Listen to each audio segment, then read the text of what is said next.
निजामाबाद की धरती पर बैठकर योगी को कर रहे थे चैलेंज, कह रहे थे यूपी में आ रहा हूँ, निपट सकते हो तो निपट लो। लेकिन फिर मुस्कुराए योगी। ओवैसी ने योगी को ललकारा तो सनातन के रखवाले दंग रह गए, लेकिन योगी का है बहुत बड़ा साइलेंट प्लान, इसीलिए मुस्कुरा रहे हैं योगी। आ जाए ओवैसी। जरा सोचिए, योगी आदित्यनाथ जिनकी लोकप्रियता किसी से छिपी नहीं है, योगी आदित्यनाथ जो हिंदुओं के मसीहा टाइप के नेता बन चुके हैं, महंत हैं और ऐसे राज्य के मुख्यमंत्री हैं जहां ज्यादातर लोग उन्हें पसंद करते हैं, उस राज्य में आने से पहले छोटे ओवैसी कहते हैं कि योगी जी तैयार हो जाइए, मैं आ रहा हूँ। ये अपने आप में बहुत बड़ी बात है, लेकिन योगी उनकी बात को बचकानी हरकत की तरह देख रहे हैं और मुस्कुरा रहे हैं। छोटे ओवैसी ने योगी को क्या ललकारा, इसके मायने क्या है और क्या सच में उत्तर प्रदेश में वो कुछ कर पाएंगे? चलिए सब कुछ आपको बताते हैं। अगर जमीनी सच्चाई देखें तो AIMIM का यूपी में असर अब तक सीमित नहीं रहा।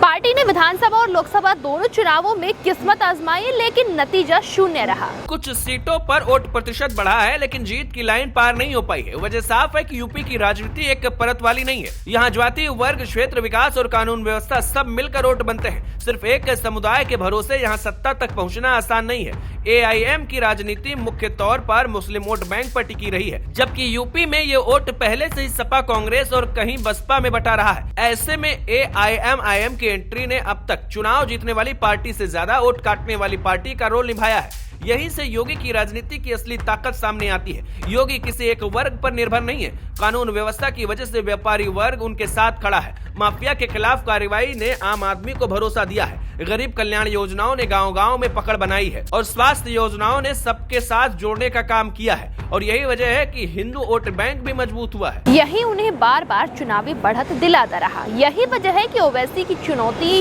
योगी के खेमे में डर नहीं बल्कि एक मौका मानी जा रही है। ओवैसी की राजनीति अक्सर तीखे बयानों के इर्द गिर्द घूमती रही है। मन से ललकार, भाषणों में गर्मी और समर्थकों में जोश, यही उनका तरीका रहा है। इसके उलट योगी की राजनीति चुपचाप फैसले लेने, उन्हें जमीन पर उतारने और बुलडोजर एक्शन हो या माफिया की संपत्ति जब्ती, योगी ने बिना ज्यादा बोले काम किया है। उन्होंने कभी खुद को बयानबाज नेता के तौर पर पेश नहीं किया। यही कारण है कि जब ओवैसी योगी को ललकारते हैं तो योगी मुस्कुराते हुए आगे बढ़ते हैं। उनके समर्थक मानते हैं कि ऐसी चुनौतियां योगी को कोर वोट बैंक को और मजबूत करती हैं, क्योंकि हर बार विरोधी ध्रुवीकरण की बात करता है, योगी उसे कानून व्यवस्था और सुशासन की बहस में बदल देते हैं। राजनीतिक जानकारों का मानना है कि AIM की सक्रियता का सीधा नुकसान बीजेपी को नहीं बल्कि विपक्ष को होगा, और इसीलिए योगी आदित्यनाथ मुस्कुरा रहे हैं। मुस्लिम वोटों में बंटवारा सपा के लिए चिंता का मुद्दा है, वही योगी इस पूरे घटनाक्रम को स्थिरता और विकास की बहस में मोड़ सकते हैं। ये उनका पुराना तरीका रहा है कि विरोधी मुद्दा उठाएं और वो जवाब काम से दें।